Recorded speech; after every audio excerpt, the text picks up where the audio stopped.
কত ঢাকঢোল পিটিয়েই না আনা হলো জুলিয়ান উডকে, যিনি পাওয়ার হিটিং কোচ।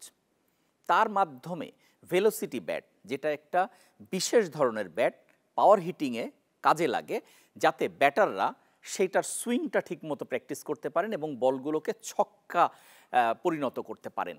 এরকম একটা প্র্যাকটিসের পর বাংলাদেশ যখন এশিয়া কাপে গেল, তখন কি দাঁড়ালো? বাংলাদেশ 2 ম্যাচ খেলে ফেলেছে, 2 ম্যাচ মিলে মাত্র 3টি ছক্কা। সেখানে হংকং, যারা 2 ম্যাচ হেরে বাদ পড়ে গেছে, তাদের ব্যাটাররা 8টা ছক্কা হাঁকিয়েছেন। ফলে আবারও সেই শুরুর কথা, এমন ঢাকঢোল পিটি এগুলো করে কী লাভ? কোচ তো আর মাঠে যেয়ে খেলে দেবেন না। ক্রিকেটারদের কেন এই হাল? এবং সেসব নিয়েই কথা বলবো। সবাইকে স্বাগত জানাচ্ছি লেটস প্লেতে। আপনাদের সঙ্গে আছি আমি রাকিবুল হাসান। এশিয়া কাপের আগে বাংলাদেশ 3টা সিরিজ টানা জিতেছিল। প্রথমে শ্রীলঙ্কার মাটিতে শ্রীলঙ্কাকে টি-20 সিরিজে 2-1 হারালো, তারপর পাকিস্তানকে ঘরের মাঠে এবং সবশেষ নেদারল্যান্ডসকে ঘরের মাঠে। এই 3টা সিরিজ জেতার কারণে একটা আত্মবিশ্বাস তৈরি হয়েছিল কিংবা প্রত্যাশা তৈরি হয়েছিল, কিন্তু তার আড়ালে একটা মরিচিকা লুকায়িত ছিল। আমরা অনেক সময় বলি না, দূরে একটা জিনিস দেখা যায় কিন্তু কাছে গেলে সেটা মরিচিকা হয়ে যায়। বিষয়টা ঠিক সেরকম। শ্রীলঙ্কাকে যখন শ্রীলঙ্কার মাটিতে বাংলাদেশ হারালো, কোনো সাফল্যকেই খাটো করার বিষয় না, কিন্তু শ্রীলঙ্কার টেস্ট এবং ওয়ানডে সিরিজ জেতার পরে টি-20 সিরিজে কি একটু হালকা মেজাজে ছিল কিনা সেটা এখন প্রশ্ন উঠতে শুরু করেছে। কারণ এবার যখন বাংলাদেশের সঙ্গে এশিয়া কাপে শ্রীলঙ্কা দেখা হলো, তখন যে চেহারা আর ওই সিরিজের চেহারা কিন্তু একরকম ছিল না। বান্ডেল থাকলে প্রতি সেনমানিতে টাকা বাঁচবে। বিকাশ সেনমানি বান্ডেল কিনে জিতুন প্রতি লেনদেনে। ঠিক একইভাবে পরে যখন পাকিস্তান বাংলাদেশের মাটিতে খেলতে আসলো, তখন সেই যথারীতি মিরপুরের সেই পচা উইকেট, আমি উইকেটটাকে পচাই বলবো, কারণ মিরপুর তার উইকেটের যে ইতিহাস দেখিয়েছে গত 2-3 বছরে, যেখানে বাংলাদেশ প্রতিপক্ষকে লো বাউন্সি একটা উইকেটে, যেখানে বল ব্যাটে আসে না, টি-20 ম্যাচগুলোও পর্যন্ত 120, 30, 40 রানের মধ্যে ডিসাইড হয়ে যায়, এরকম একটা উইকেটে খেলে পাকিস্তানকে হারালো। এবং যেটা নিয়ে আপনাদের মনে থাকার কথা, পাকিস্তানের কোচ মাইক হেসন তিনি কিন্তু তীব্র সমালোচনা করেছিলেন যে এরকম উইকেটে খেলার কোনো অর্থ হয় না, এমন উইকেটে খেলে তারপর যদি কোনো বড় আসরে খেলতে হয়, মানে তিনি এশিয়া কাপকে ইঙ্গিত করেছিলেন, তাহলে সেটা কোনো প্রস্তুতিই নয়।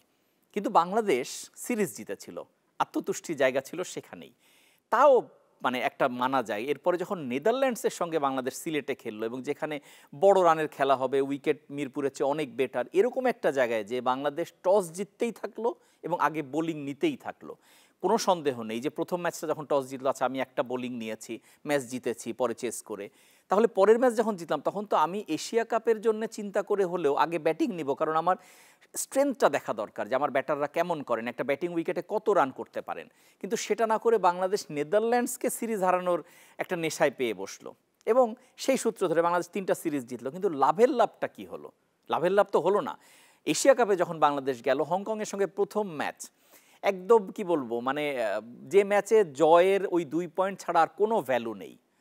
বাংলাদেশ যে অ্যাপ্রোচে খেলেছে সেই ম্যাচ, যেভাবে স্ট্রাগল করেছে রান চেস করতে, যে হংকংয়ের একটা ছোট স্কোর 140-এর দিকের একটা স্কোরকে তাড়া করতে যেয়ে বাংলাদেশ অনেক বেশি সেফ খেলেছে। তাদের মধ্যে দেখা গেছে যে একটা ভয়ে তারা পেয়েছে যে যদি না হেরে যায়, সেই জন্য তারা উইনটা খালি কনফার্ম করার জন্য যেটুকু করা দরকার সেটা করেছে। এবং তারপরেও সেকেন্ড ম্যাচে যখন শ্রীলঙ্কার সঙ্গে হলো বাংলাদেশ, সেখানে অবিশ্বাস্য ঘটনা ঘটেছে। শ্রীলঙ্কার প্রথম 2 ওভার দুটোই মেডেন ওভার, এবং সেই 2 ওভারে প্রথমে তানজিদ তামিম, পরে পারভেজ ইমন দুজনই আউট হলেন। তার মানে 2 ওভার শেষে স্কোর হচ্ছে মানে 0 রানে 2 উইকেট। টি-20তে এমন দৃশ্য মানে আমি অন্তত দেখিনি, বা আপনারা কেউ দেখেছেন কিনা আমার সন্দেহ আছে, যে প্রথম 2টো ওভার মেডেন এবং সেই 2টো ওভারের মধ্যে 2 ওপেনার নাই হয়ে গেছেন। এরপর বাংলাদেশ ওখান থেকে আর কি বা করতে পারে? বাংলাদেশ 5 উইকেট হারালো 53 রানের মধ্যে। তারপর একটা পার্টনারশিপ হলো জাকের আলী এবং শামীমের মধ্যে। সেই পার্টনারশিপ দিয়ে যোগফল কোথায় গেল? 139 মডার্ন টি-20তে কোনো রানই না, এবং সেটাই শেষ পর্যন্ত চোখে আঙ্গুল দিয়ে দেখালো শ্রীলঙ্কা।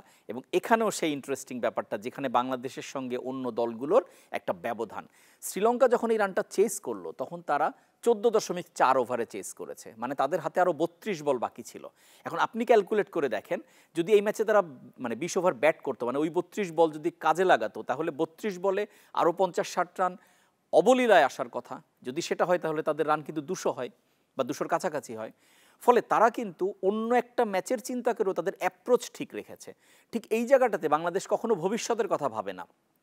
নিজেদের প্রস্তুতির কথা ভাবে না, শুধু বর্তমান নিয়ে ভাবে, মানে কিছুটা দিন আনি দিন খায়ের মতো, যে আজকে যেটা হচ্ছে সেটা নিয়েই। যে কারণে আপনি নেদারল্যান্ডসের সঙ্গে যখন সিরিজ মানে বাংলাদেশ খেলেছে তখন শুধু জেতাতেই মনোযোগ ছিল, যে ঠিক আছে সিরিজটা জিতি।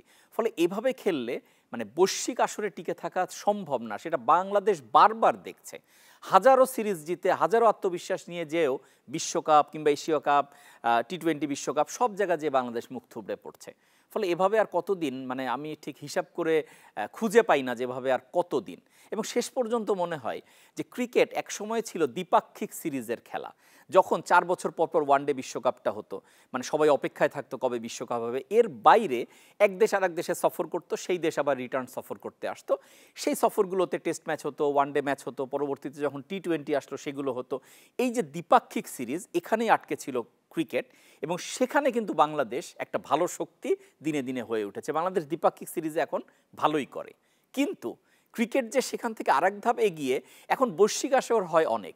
টি-20 ওয়ার্ল্ড কাপ মানে প্রায় প্রতি বছর অথবা 2 বছর পর পর হয়েই যাচ্ছে। ওয়ানডে বিশ্বকাপ আছে, চ্যাম্পিয়ন্স ট্রফি আছে। ফলে এই যে এতগুলো বৈশ্বিক আসর, সেখানে যখন সবগুলো দেশ খেলে, সেখানে যে বাংলাদেশকে বারবারই লজ্জা পেতে হয়, তার মূল কারণ হচ্ছে বাংলাদেশ ভবিষ্যতের কথা না ভেবে শুধুই বর্তমানকে প্রাধান্য দেয়।